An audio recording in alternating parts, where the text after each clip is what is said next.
Donc nous avons le plaisir aujourd'hui d'avoir Christophe qui arrive tout droit de Paris et qui va vous faire quelques démonstrations en cuisine et sans doute vous donner quelques secrets de fabrication d'un certain nombre de choses.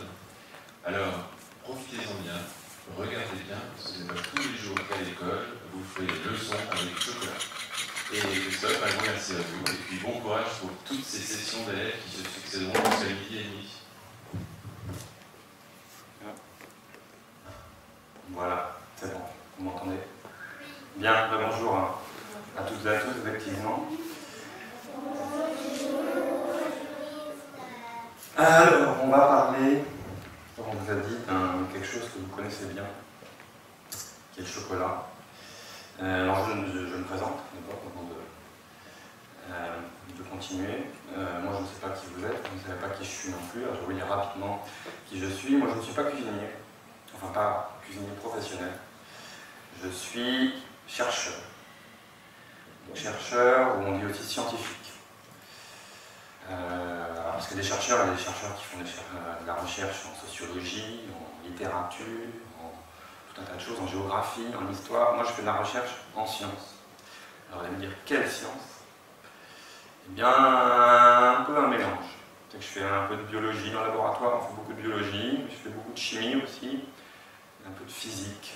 Tout ça, c'est des mots un peu compliqués. Alors en fait, ce qui est plus intéressant, c'est de savoir sur quoi, quel est l'objet que j'essaie de comprendre. L'objet que j'essaie de comprendre, c'est un objet que vous connaissez peut-être, ce qu'on appelle la cellule. Alors, la cellule, c'est ce qui compose votre corps. Votre corps est fait de cellules.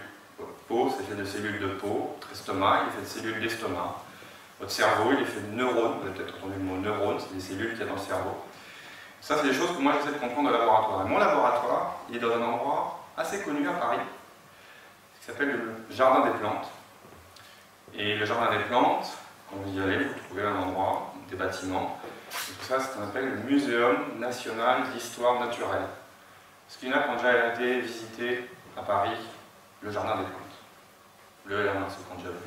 Le Jardin des Plantes. Le Jardin des Plantes, là où il y a les animaux, il y a la ménagerie, où il y a tous les animaux, il y a les squelettes de dinosaures. Ça, pas plus que ça. Je ne sais pas plus que ça, le Jardin des Plantes. Il faut absolument venir au Jardin des Plantes. Dans le Jardin des Plantes, vous avez des squelettes de dinosaures, ce qui est déjà pas mal. Vous avez des vrais dinosaures empaillés, enfin des vrais. Justement, vous avez des dinosaures empaillés, vous avez des baleines, vous avez tous les animaux qui sont empaillés. On a plusieurs milliers d'animaux empaillés. Alors, les plusieurs milliers, on ne les voit pas, ils sont cachés pour les collections. Mais en exposition, il y en a beaucoup. Et puis on a un zoo qui s'appelle la ménagerie du Jardin des Plantes, dans laquelle on peut voir des lions, des tigres, des autruches. Et c'est dans Paris. Et c'est le plus vieux zoo au monde, parce qu'il a été construit juste après la Révolution, et au moment de la Révolution, puisque cette année, en fait, les 220 ans de la ménagerie du Jardin des Plantes. C'est un anniversaire, ça fait 220 années qu'il y a ce petit zoo dans Paris qui existe. Donc il faut absolument visiter, comme ça on voit des animaux vivants, des animaux empaillés, des squelettes de mammouths et de dinosaures. Et ça, c'est des choses qui sont très intéressantes. Mais il y a aussi des laboratoires, et moi je ne travaille pas dans le zoo ni dans le musée, je travaille dans un laboratoire où on essaie de comprendre les cellules. Pourquoi est-ce que la peau devient de la peau? Pourquoi est-ce que le cerveau, comment est-ce qu'il fonctionne? Enfin, c'est ce que j'essaie de faire. Vous allez me dire, on est un peu loin du sujet d'aujourd'hui, mais pas tellement. Parce que finalement, aujourd'hui, ce qu'on va essayer de comprendre un petit peu, alors si vous avez des questions, vous les posez, n'hésitez pas, vous n'avez pas de micro, mais je vous entendrai. Vous faites wow, et je vous répondrai. On va essayer de comprendre le chocolat. On va essayer de comprendre le chocolat. Alors vous allez me dire, c'est quoi le rapport? Alors il se trouve que le chocolat, c'est de la matière. Moi, en fait, dans le laboratoire, ce que j'essaie de comprendre, c'est la matière. C'est la matière vivante, mais finalement, ça vient d'une matière vivante. Au départ, ça vient d'où le chocolat? Du cacao. Ouais.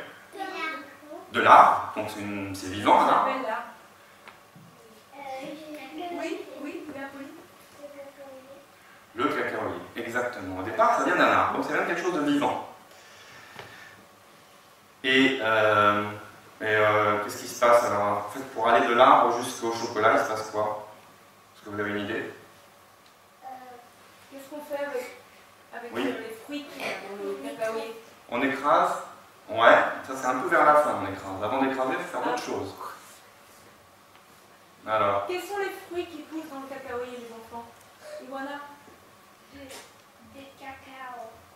Oui, mais comment s'appelle le fruit? La cabosse. cabosse, exactement. Alors, vous regarderez, moi je ne vous ai pas amené de photos, mais vous regarderez, On avait compris. voilà, vous regarderez les photos. Donc, c'est des gros fruits un peu comme des noix de coco, mais ce n'est pas des noix de coco, c'est des cabosses. Ballon, je veux dire. Voilà, comme des ballons un peu. Et on cueille ces cabosses. Et une fois qu'on les a cueillis, on fait quoi?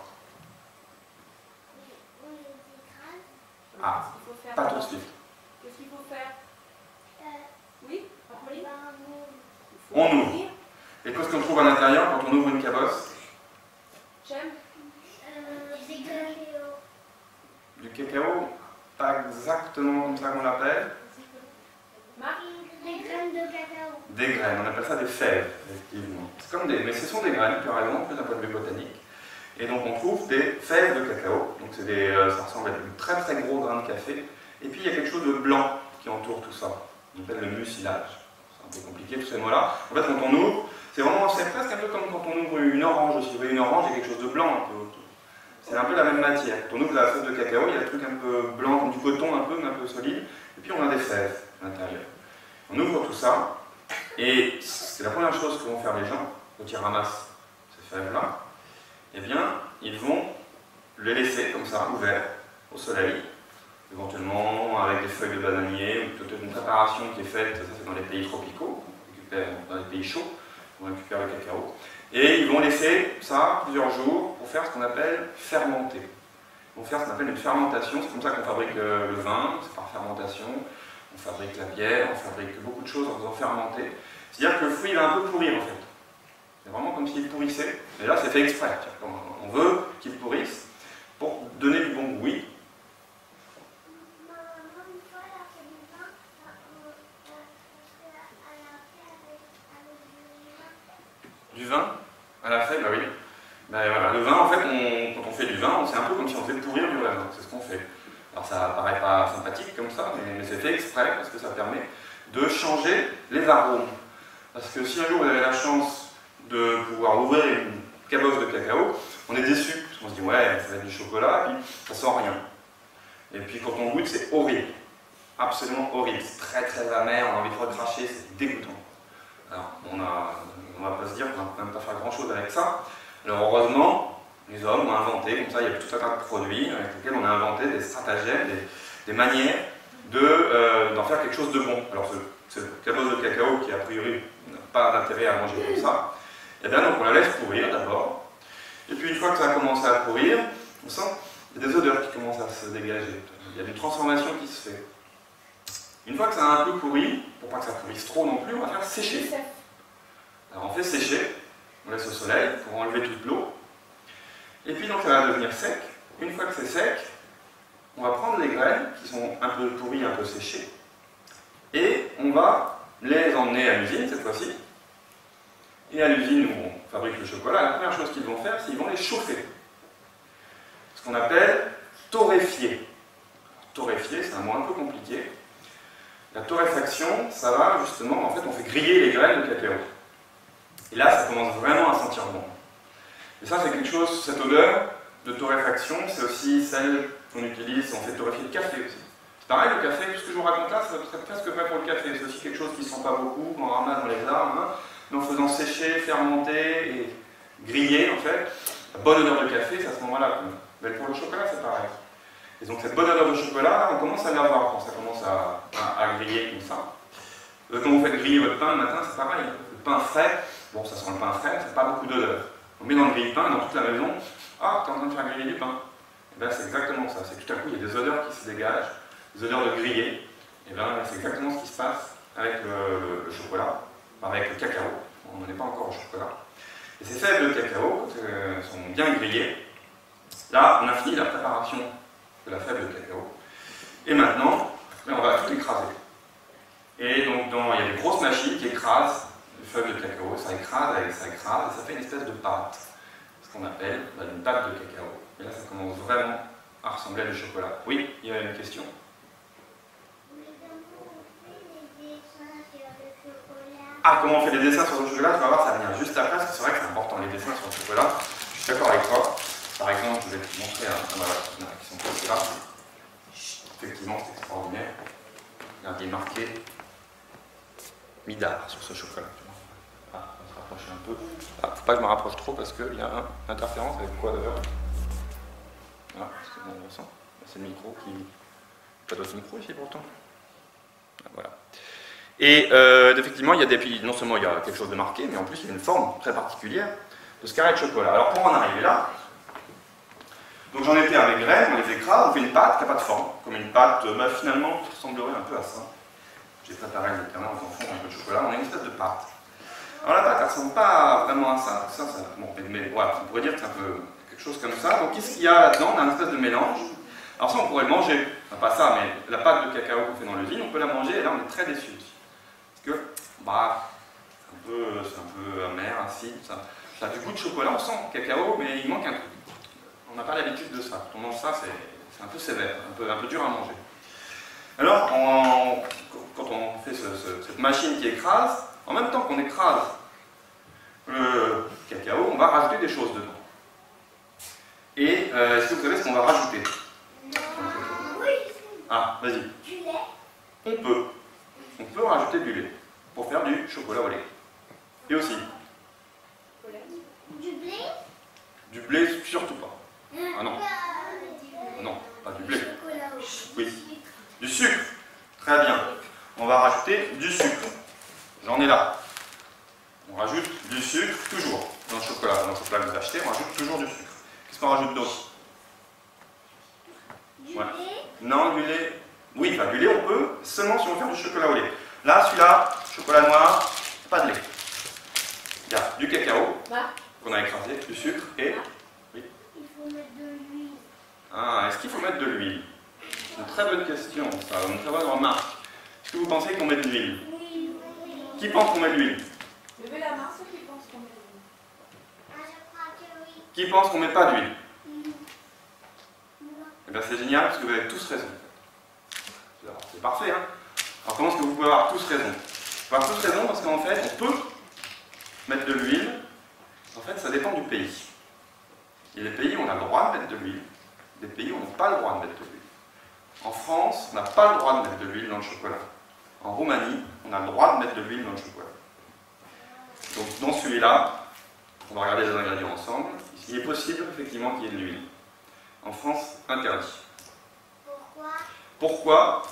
Parce qu'en fait, il y a déjà, dans le cacao, on écrase, il y a une poudre, qu'on appelle la poudre de cacao, mais qui est dans la fève, et il y a de la matière grasse déjà. En fait, dans le cacao, il y a déjà de l'huile de cacao. En fait, on appelle ça du beurre de cacao. Donc, le cacao, le fruit qu'on récolte, il est déjà très riche en huile, finalement, en matière grasse. Donc, a priori, on n'a pas besoin d'en rajouter. Et donc, normalement, le vrai chocolat, on ne rajoute pas d'huile parce qu'il y a déjà du beurre de cacao dans le cacao lui-même. Mais, comme ça coûte un peu cher, quand on va faire beaucoup de chocolat, du coup, il faut récolter beaucoup de fèves de cacao. Dans les pays où on a le droit, du coup, pour les gens qui fabriquent le chocolat, c'est plus facile pour eux parce que ça leur coûte moins cher. En fait, ils mettent un peu de chocolat, et puis comme ça coûte cher de fabriquer le chocolat, ils rajoutent beaucoup de graisse, qui n'est pas de la graisse de chocolat, qui coûte moins cher. Ça peut être de la graisse de tournesol, tout ce qu'on veut. Et du coup, ils font du chocolat moins cher pour eux. Mais en France, c'est interdit. Oui. Question? Oui. Avec de l'orange, voilà. Ça veut dire que dans le chocolat, on a du cacao.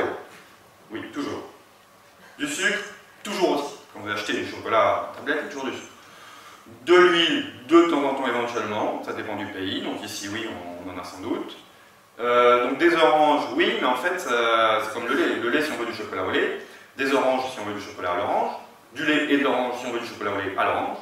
Et après, on peut rajouter évidemment beaucoup d'ingrédients. Mais ça, c'est pas le chocolat de base. Après, si je mets des amandes, c'est du chocolat aux amandes. Si je mets des noisettes, c'est du chocolat aux noisettes. Si je mets de la fraise, c'est du chocolat à la fraise. Et je peux tout faire. Mais dans le chocolat sans rien, dans le chocolat minimal, on va dire juste le chocolat. Donc ça, cacao, sucre, graisse éventuellement. Et est-ce qu'il y a d'autres choses qu'on trouve toujours? De l'huile. Mais non, de l'huile, on a dit peut-être. Là, du sucre, on l'a déjà dit. Alors on va regarder les ingrédients ensemble, comme ça c'est plus simple. Hein, parce qu'après tout la solution elle est marquée. Vous savez que si vous achetez quelque chose, il y a des ingrédients obligatoires qui sont marqués. Donc on a la solution de notre problème. Elle est là. Alors on va voir si on arrive à lire. On va rapprocher. Voilà. Alors, clairement on a du sucre. Clairement on a de la graisse végétale, donc de l'huile.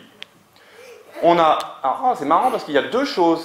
Ils nous mettent du beurre de cacao et de la poudre de cacao. Bon. Et on a alors un truc horrible là-dessous, enfin, bizarre en tout cas. Émulsifiant lécithine E322. Ça donne pas envie, hein. Arôme de vanille. Et voilà. Ça fait beaucoup de choses, hein. Donc vous aviez deviné le sucre. Vous aviez deviné l'huile. Bon, le cacao, là, on se rend compte qu'il est divisé en deux. Il y a de la poudre et du beurre. Et il y a deux trucs en plus qu'on nous a rajouté, c'est du E322 et de l'arôme de vanille. Alors, c'est quoi? Et puis d'abord, est-ce qu'on en met tout le temps? Bah, presque. Si. Il a une question. Ah, oui. Vas-y. Comment on fait le chocolat blanc? Ah, alors on va y revenir juste après. On termine le chocolat noir et après je t'explique le chocolat blanc. Donc, là-dedans, cacao toujours, et c'est à la fois de la poudre du beurre, du sucre toujours, de la graisse végétale un peu, éventuellement, et donc les deux ingrédients mystères, du E322 et de l'arôme de vanille. Alors on en met quasiment tout le temps parce qu'on a l'habitude, notre goût à nous, on a l'habitude quand on mange du chocolat, c'est un petit goût de vanille. Donc les industriels qui fabriquent du chocolat, tout le temps, ils rajoutent un arôme de vanille. Parce que quand il n'est pas là, on dit oh, il est un peu fade ce chocolat. C'est pas vrai, au départ le chocolat, il n'y a pas de vanille dans le chocolat. Mais comme on s'est habitué, parce que ça a un goût de vanille, tous les gens qui fabriquent du chocolat mettent un petit peu de vanille. Comme ça on aime bien ça. Et l'autre ingrédient horrible qu'il va falloir vous expliquer, enfin, quand je dis horrible, il n'est aucun problème pour la santé, il est tout à fait sain, cet ingrédient, mais horrible au niveau de son nom, hein, émulsifiant lécithine E322. Alors ça, c'est une petite poudre. En général, c'est de la lécithine de soja, donc ça vient du soja, une plante, on peut récupérer cette petite poudre, et qu'on rajoute toujours dans le chocolat. Mais toujours. Vous allez acheter n'importe quelle marque de chocolat, vous allez au supermarché, retournez toutes les tablettes, vous verrez toujours E322. Marqué sur toutes les tablettes. E322, c'est juste un numéro de code pour des raisons de loi. Comme c'est un ingrédient un peu bizarre, il a un nom de code. Il faut lui dire, voilà, la lécithine de soja, son nom de code c'est E322, c'est pour la loi. Ça ne nous intéresse pas plus que ça. Nous, ce qui nous intéresse, c'est de savoir que c'est de la lécithine de soja. Et ça, on ne fait jamais de chocolat sans ça, en tout cas industriellement. Donc c'est quoi cet ingrédient mystère? Pourquoi est-ce qu'on en met dans le chocolat? Qu'est-ce que ça peut être? Oui. De soja. Ah oui, c'est du soja, mais pourquoi est-ce qu'on en met? Parce que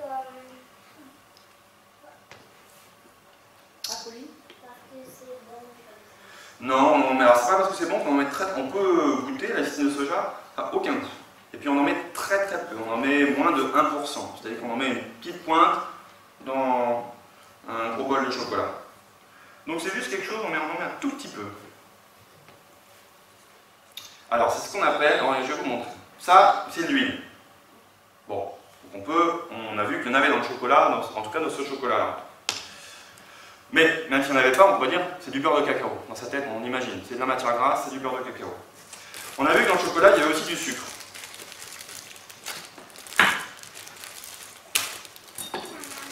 Alors on va essayer de se faire notre chocolat à nous. On va mettre de la graisse, on va mettre du sucre. Alors si on avait de la poudre de cacao, on pourrait mettre de la poudre de cacao, puis on se fait une espèce de chocolat à nous. On fabrique notre chocolat, on met de la graisse, du sucre et du cacao. Alors j'ai pas de cacao, mais c'est pas grave. Déjà on va se rendre compte que ça va être difficile de fabriquer notre propre chocolat. Vous avez déjà essayé de mettre du sucre dans l'huile? Oui. Ah oui? J'espère pas parce que ça sert à rien. Parce que vous allez voir, il se passe rien. Rien du tout. Le sucre, je l'ai laissé là, on vient de le voir. Il ne veut absolument pas se dissoudre dans l'huile. C'est-à-dire que le sucre, il va rester au fond. Il y a l'huile, j'ai mis mon sucre dedans. Alors je vais faire ça avec de l'eau en même temps, parce que histoire de, voilà, on va mettre un peu de sucre. Est-ce qu'il y a de l'eau dans le chocolat? Non. Ah ouais non, on ne fait plus que ça. Franchement, j'ai peut-être mis beaucoup là. Ça va dedans. Tac. Voilà. On va mettre de l'eau.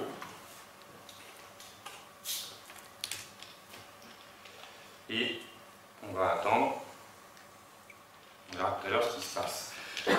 Une chose est sûre, c'est que mon sucre qui est dans l'huile, il ne va jamais disparaître.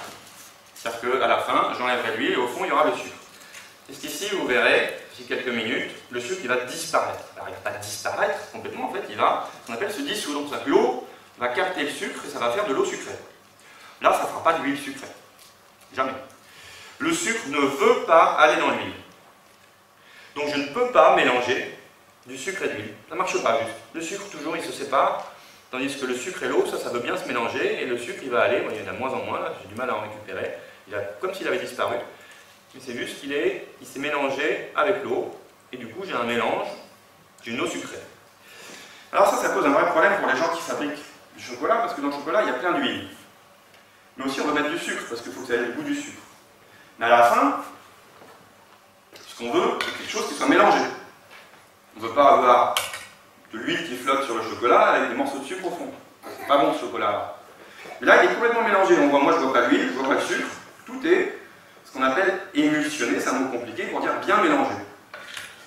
Alors, il a fallu ajouter un ingrédient mystère. Et l'ingrédient mystère, c'est celui-là. C'est la lécithine de soja. C'est une molécule magique qui donne le droit à l'huile et au sucre de se mélanger. En fait, c'est une molécule qui a deux bras, mais vraiment deux bras. Enfin, pas deux bras comme vous, mais on peut imaginer dans sa tête comme deux crochets. Et puis cette molécule, elle va accrocher un peu d'huile, elle va accrocher un peu de sucre, et donc elle va les mettre ensemble, elle va les forcer à se mettre ensemble, et du coup ils vont se mélanger. Et c'est comme ça que le chocolat, il est bien mélangé. Grâce à la molécule magique, même s'il y a du gras et du sucre ensemble, pas de problème, la molécule magique vient se mettre entre les deux. Et donc voilà tout ce qu'il y a dans le chocolat. Alors la dernière subtilité qu'on avait vue, on avait vu qu'il y a la poudre de cacao et du beurre de cacao, en fait tout ça c'est dans la fève. Dans la fève, il y a la partie qui est grasse, comme l'huile, la partie qui est sèche, comme la poudre, et quand on mélange avec la machine, tout ça, ça se met ensemble. Mais pour des raisons aussi un peu compliquées, on peut choisir de séparer les deux. C'est-à-dire que quand on fabrique le chocolat, des fois dans les usines, d'un côté on met le beurre, de l'autre côté on met la poudre, et c'est comme ça que les industriels, des fois, ils en profitent pour rajouter, ils gardent le beurre de cacao d'un côté, qui coûte cher, parce que le cacao c'est cher à produire, et puis ils prennent la poudre, et puis ils mettent de l'huile dedans qui coûte pas cher, et ils disent voilà, je fais du chocolat. Et en fait, dans le chocolat, ils ont juste gardé la poudre et l'huile, et puis c'est ça qu'ils vendent. Et du coup, il leur reste du beurre de cacao. Et qu'est-ce qu'ils en font, du beurre de cacao? Du chocolat blanc. Il est là, le chocolat blanc.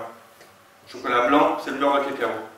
En fait, quand vous mangez le chocolat blanc, vous mangez un mélange de beurre de cacao et de lait. C'est pour ça que c'est blanc. Et du sucre, évidemment, sucre, vanille, lécithine de soja, tout ça on le retrouve. Et dans le chocolat blanc, on a enlevé toute la poudre de cacao. Parce que la poudre de cacao, c'est ça qui donne la couleur noire. Le beurre de cacao, il n'a pas de couleur. Donc du coup, quand on a du chocolat noir, on sait qu'il y a de la poudre dedans, et du beurre de cacao ou d'autres graisses. Et quand on a du chocolat blanc, c'est qu'on n'a pris que le beurre de cacao.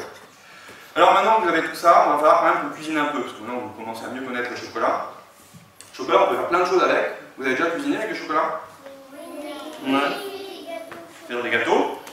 Alors pour faire des gâteaux au chocolat, c'est pas compliqué. On fait un gâteau, on met du chocolat dedans, c'est un gâteau au chocolat. Et des tartes au chocolat. Très bien. Et de la mousse au chocolat. Alors, la mousse au chocolat, comment est-ce que tu l'as fait? Ah ben non, mais ça c'est pas normal. Il faut que ce soit toi qui la fasses. La prochaine fois, quand ta maman a fait de la mousse au chocolat, tu l'arrêtes, tu dis oh, c'est moi qui fais. Bah oui, je fais. La mère veut dire quelque chose. Oui. Des fois, ma maman, elle met toujours des œufs dans les gâteaux. Ouais. Et bien, alors là, on va pas faire un gâteau parce qu'on n'a pas de four et puis il faudra attendre un petit moment pour faire un gâteau quand même. On va essayer de faire quelque chose qui va vite. Et quelque chose qui va vite, ben, la mousse au chocolat, on peut essayer. Alors ça va pas très vite parce que la mousse au chocolat, quand on l'a fait à la maison, il faut la laisser longtemps au frigo. Et là, on va pas la manger, on va essayer de comprendre un peu comment on l'a fait. Dans une mousse au chocolat, vous mettez quoi? De la mousse. Non, bah non, parce qu'on l'a fait. Théophile. Oui. Du chocolat. Ouais, ça, c'est sûr. Et sinon? Du blé. Non, arrête, c'est ton blé, il n'y a pas de blé. C'est vraiment manger du blé, toi.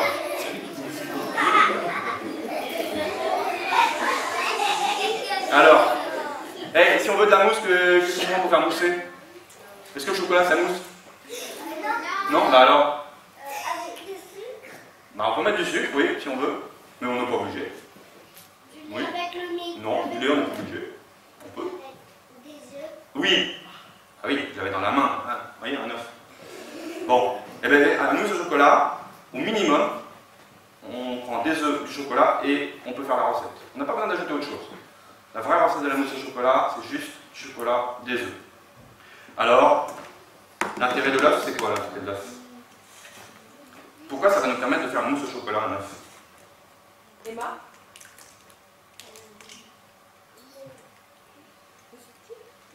J'écoute, hein. Le blanc. Ah, le blanc. Dans un œuf, il y a trois choses. Une coquille, ça, poubelle. On ne va pas cuisiner avec la coquille. Ah ben. Alors vous rigolez, mais on pourrait. Il y a des vieilles recettes, ça se fait plus, hein.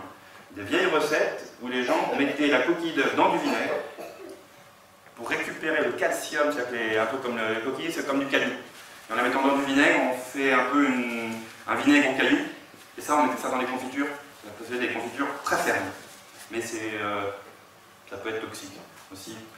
Parce que des fois, quand l'œuf en surface, il ne faut jamais lécher un œuf, parce que l'œuf, il peut avoir des bactéries à la surface de l'œuf. Donc pour travailler proprement avec un œuf, normalement, il ne faut jamais utiliser la coquille. Et on n'utilise que l'intérieur de l'œuf. Alors l'intérieur de l'œuf, c'est un jaune et un blanc. Un blanc, je vais vous mettre dans une petite coupelle. On appelle ça un blanc, mais c'est pas blanc. Alors pourquoi on appelle ça un blanc? Non. Oui. C'est transparent. Bah oui, c'est transparent. Pourquoi on dit un blanc d'œuf? On doit dire non. Oui. Vas-y. Vas-y, oui. Quand l'œuf il n'est pas cassé, là-bas il y a le blanc. Il est blanc. Ah non, mais regarde. Moi je pense Oh, il est un petit peu... Non, il est plutôt jaune d'ailleurs. On dit blanc, mais c'est jaune. Oui. On va dire de jaune. Ah oui, le jaune c'est celui-là, mais d'ailleurs il n'est pas jaune, il est orange. On nous trompe, hein. Bon, non, on appelle ça blanc, mais quand on cuit, il devient blanc. Donc on a l'habitude de l'appeler blanc, parce assez facilement il prend une couleur blanche.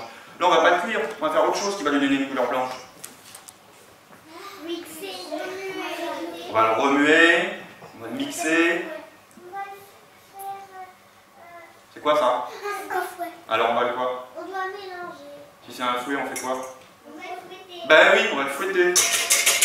Alors on le fait. Pas pour le cuire, hein, c'est pour le quoi d'ailleurs?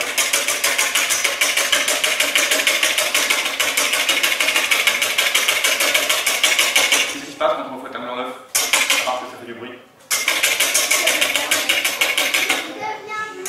Il devient blanc, exactement. D'ailleurs, vous savez comment ça s'appelle? Le saladier dans lequel je suis en train de fouetter l'œuf? Ça a un nom en cuisine, vous allez voir. Qui est lié à ce qu'on est en train de faire, ça tombe bien d'ailleurs. Vous savez pas comment ça s'appelle? Je vous le dis. Hein. Un bol. Ça s'appelle un cul de poule. Non? C'est vrai, non? Ça s'appelle un cul de poule. Je suis en train de battre un œuf dans un cul de poule.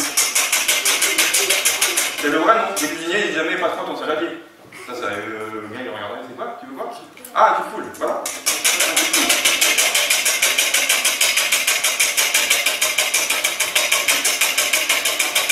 Alors, je vais vous montrer. Je vais faire ça sur la caméra. Vous voyez quand même, parce que sinon c'est ridicule. Hop, ils sont en train de mousser. Hein. Alors on va pas très bien voir avec la lumière, mais je vous le...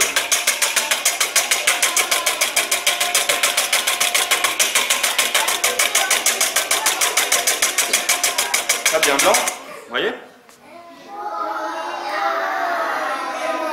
Vous n'avez jamais battu un blanc d'œuf ou quoi? Alors voilà, ben on est en train de faire un œuf en neige, effectivement. Bah d'ailleurs, on dit ça parce que ça ressemble à de la neige. Hein.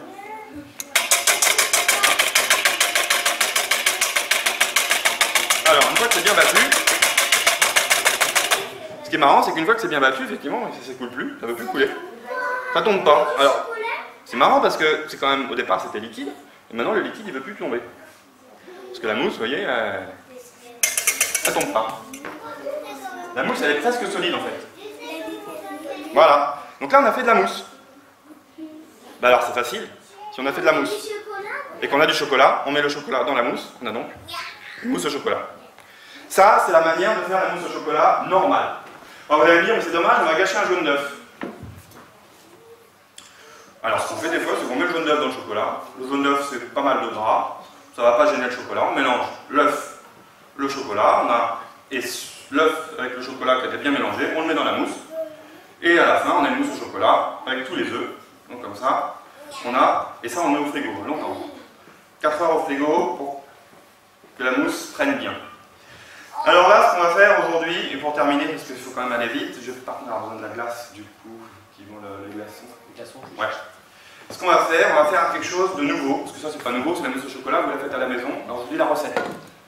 Une boîte d'œufs, 6 œufs, 200 g de chocolat, vous faites fondre les 200 g de chocolat, vous mettez les 6 jaunes d'œufs dedans, vous battez les 6 blancs d'œufs, mettez tout ça ensemble au frigo, vous attendez un peu et vous mangez. Ça c'est la mousse au chocolat. Facile, hein, une boîte, 200 g. 200 g c'est une tablette. Donc on peut même retenir la recette par cœur. Une boîte, 200 g, c'est une tablette, une boîte d'œufs. Hop, je enlève les blancs et les jaunes, je mets les jaunes dans le chocolat fondu, je bats les blancs, je mets ensemble, je mets au frigo. C'est la recette la plus simple qui existe. Aujourd'hui on ne va pas la faire parce qu'on n'a pas 4 heures à attendre au frigo. On va faire un truc bizarre. On va faire une mousse au chocolat extrême. Extrême. Extrême, c'est-à-dire qu'on va... Extrême, c'est-à-dire c'est une qui ne se met pas dans le frigo, c'est-à-dire qu'une qui n'utilise comme ingrédient que du chocolat. Tadam! Enfin, on va essayer. Hein. On va essayer. Tu sais comment on fait? Non, je ne sais pas trop comment on fait en fait. Je ne sais pas trop, mais je vais essayer. Alors déjà, ce qu'on va faire, c'est qu'on va faire fondre un peu mieux le chocolat. Et le chocolat, on va y mettre de l'eau dessus pour le rendre bien liquide.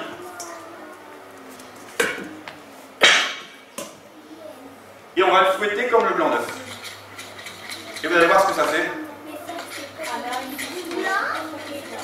Oui, vas-y, je t'écoute pendant que je cuisine, j'écoute.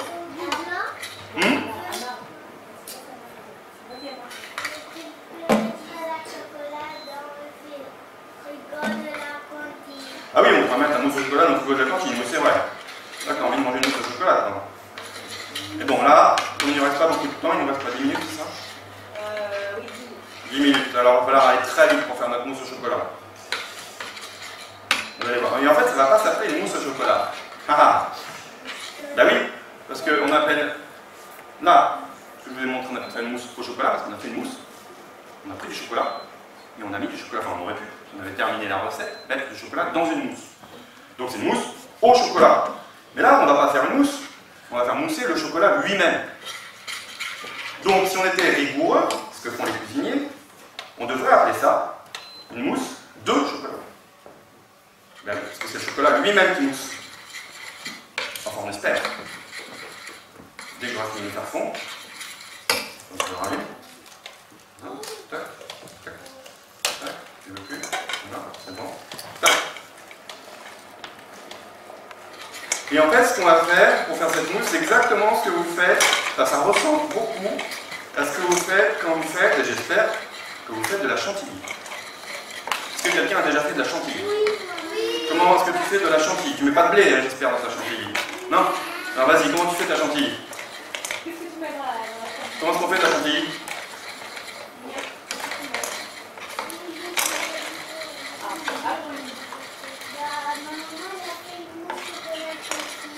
Ya? Elle a fait une mousse chocolat chantilly. Waouh, une mousse chocolat chantilly, c'est donc on mange bien chez toi. Hein? Oui, oui. chantilly, plutôt. On va la monter la mousse. Qu'est-ce qu'on met dans la chantilly? Qu'est-ce qu'on met dans la chantilly pour faire un chantilly? Qu'est-ce qu'on met? De la vanille. En fait, tu as raison, on en met souvent, mais c'est pas obligatoire. C'est comme pour le chocolat, on en met souvent, mais c'est pas obligatoire.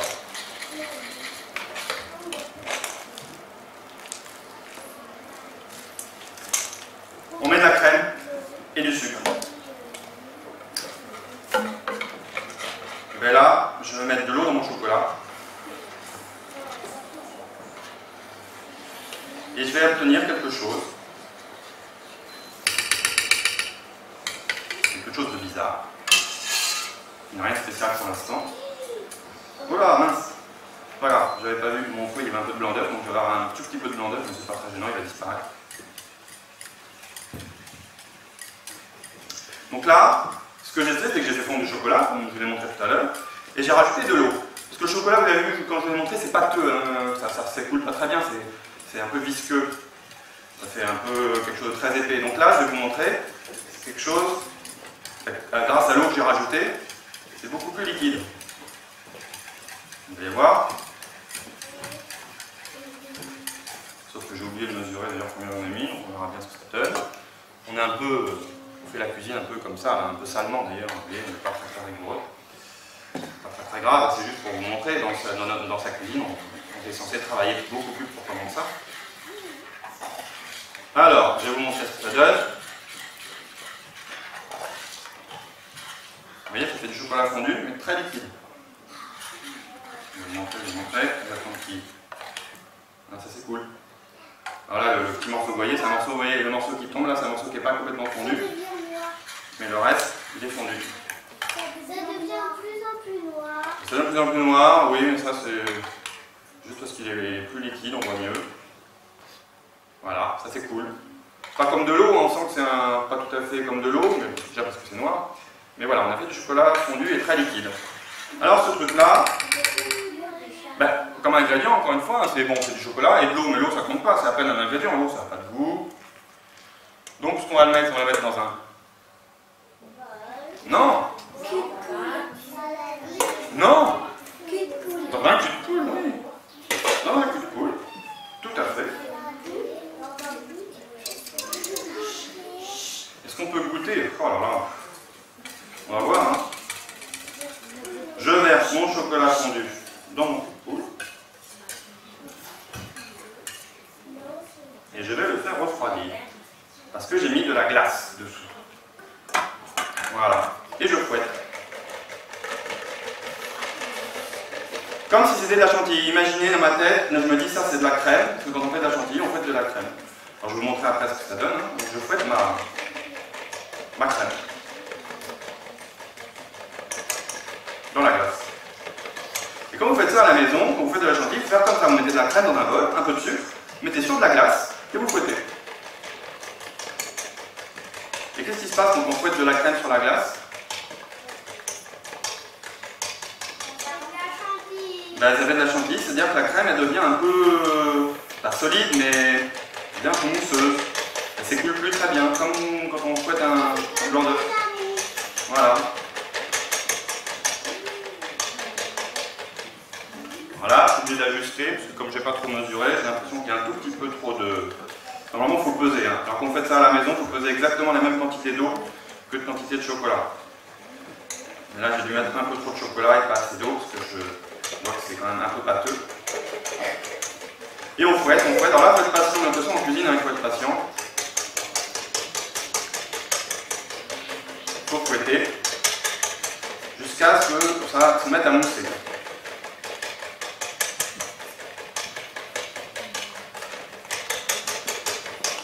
Si vous avez des questions pendant que je fouette, vous allez-y. Hein. Comme ça, je vais vous montrer. Ne vous inquiétez pas, je vais vous montrer ce que ça va donner. Il faut attendre que ça va bien froid pour l'instant et je mets mon doigt dedans. Ça ne se fait pas trop en cuisine, normalement, on ne met pas son doigt dans la cuisine. Mais bon, là on n'est pas vraiment en cuisine, on est juste pour montrer comment on cuisine.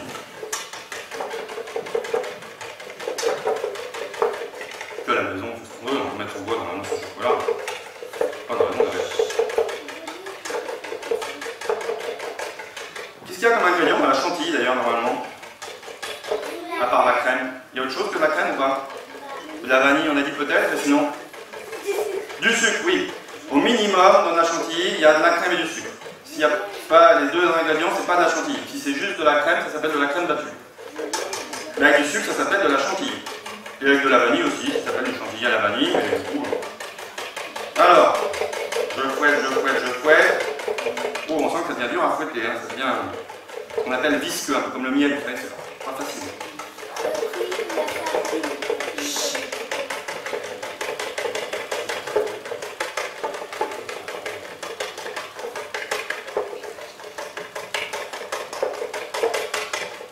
Là, on sent que ça, vous allez voir la couleur, je vais vous montrer.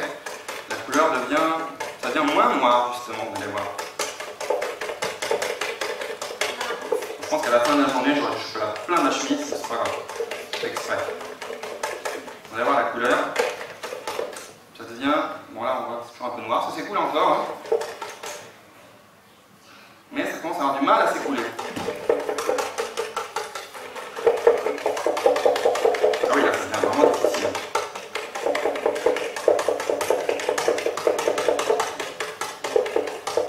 J'aurais dû garder, si on regarde le mélange, vers la différence de couleur, vous allez voir. Ça devient de plus en plus difficile à s'écouler, vous voyez.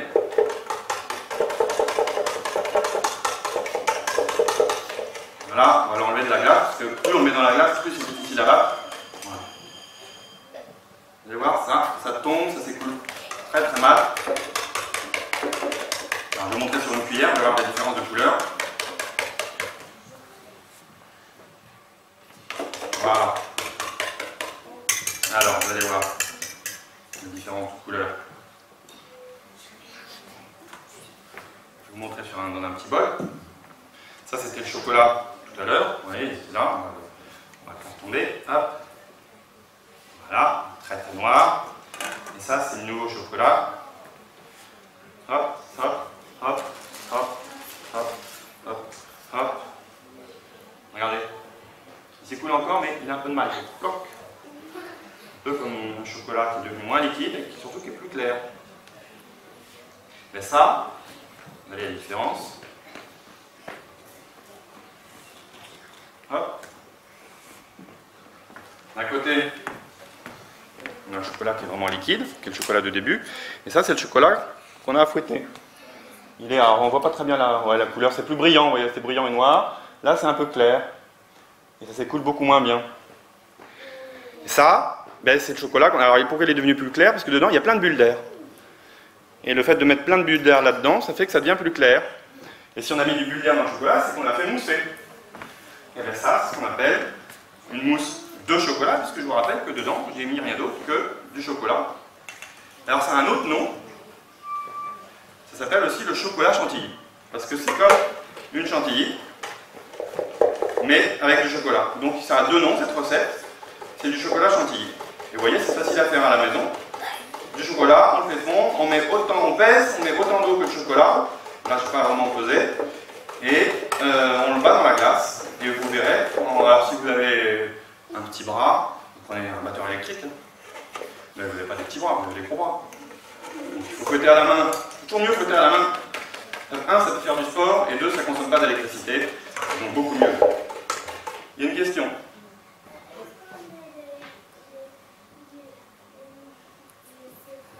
Ah, ça je ne peux pas répondre si tu ne sais pas. Est-ce qu'on met quoi?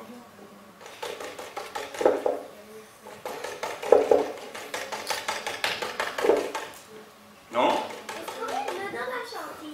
Est-ce qu'on met? Non, parce que la crème liquide que tu utilises, il y a déjà de l'eau dedans. En fait, dans le lait, il y a beaucoup d'eau. La vache, quand elle fabrique du lait, dedans, elle met beaucoup d'eau. Elle met des choses qu'il y a dans le lait. En fait, le lait, c'est de l'eau avec des choses dedans. Dans le chocolat, il n'y a pas d'eau du tout. Donc, si on veut effectivement avoir un chocolat qui soit un peu liquide, on n'a pas le choix, qui soit bien liquide, il faut rajouter de l'eau.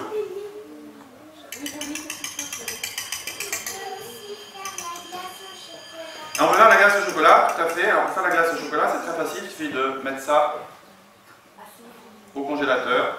Le mieux, c'est de mettre dans une sorte de tiers. Et ça va mélanger. Ça, on peut faire directement une glace au chocolat.